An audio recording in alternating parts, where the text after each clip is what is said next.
Melanie Perkins 2003 में एक university teacher थी, डिज़ाइन पढ़ाती थी बच्चों को, और बच्चों को पढ़ाते पढ़ाते उसने एक शॉकिंग चीज़ नोटिस करी कि उस समय के जो डिज़ाइन टूल्स थे जिनको वो यूज़ करती थी बच्चों को पढ़ाने के लिए और बच्चे उसको अपनी डिज़ाइन स्किल्स डेवलप करने के लिए यूज़ करते थे, वो बहुत ज़्यादा क्लंकी थे, एक्सपेंसिव थे और हार्ड टू एक्सेस थे।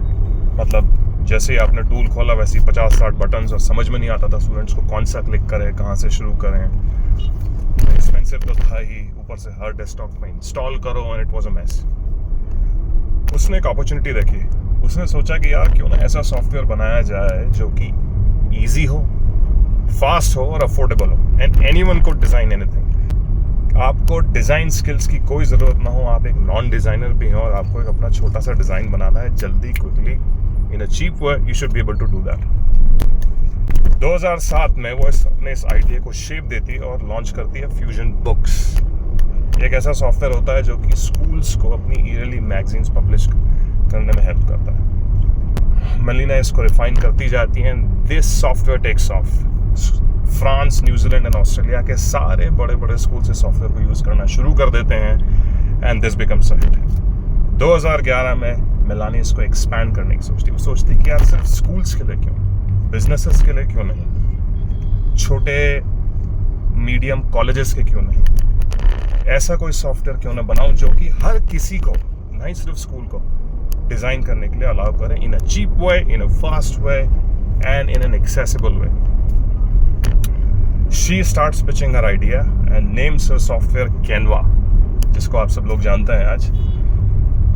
और जब वो पिच करना स्टार्ट करती है तो कोई भी इन्वेस्टर उसको घास नहीं डालता है। She gets a co-founder as well and they keeps refining their pitch, they keeps refining their idea। और 2011 तक वो hundreds of rejections झेलने के बाद एक इन्वेस्टर को पटा लेती है and this investor's name is Bill Tai। Bill Tai impress हो जाता है मेलानी के विजन से।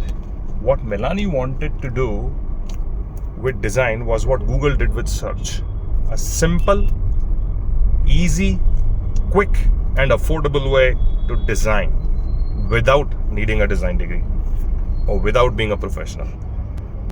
बिल ताई उसको इन्वेस्टमेंट देता है and Melanie Tai starts developing that tool.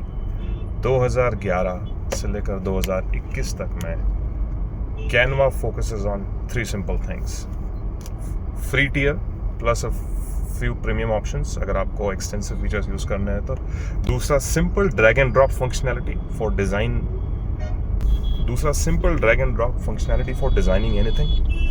And तीसरा टेम्पलेट्स।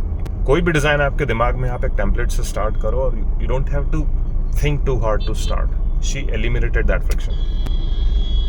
इन सालों में अडोबी, जो कि उसका इन थ्योरी कॉम्पिटिटर था, दे kept focusing on professionals who knew the tool, who had design skills, who had experience, whereas Canva focused on everybody else, non-designers, non-professional. By 2017, it grew to 10 million users and the company's valuation of $345 million.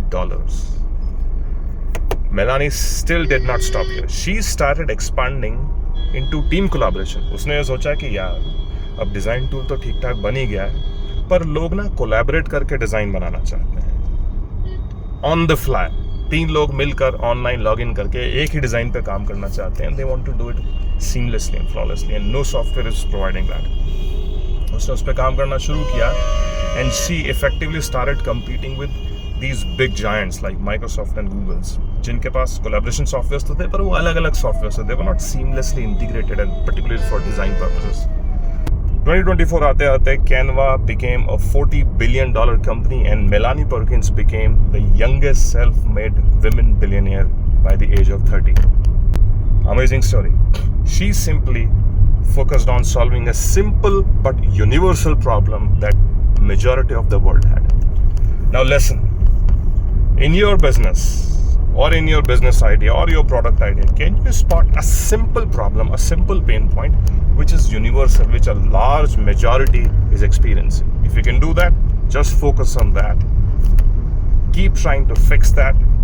Fix it in such a way that nobody else has ever done it before, and you will see the path to success.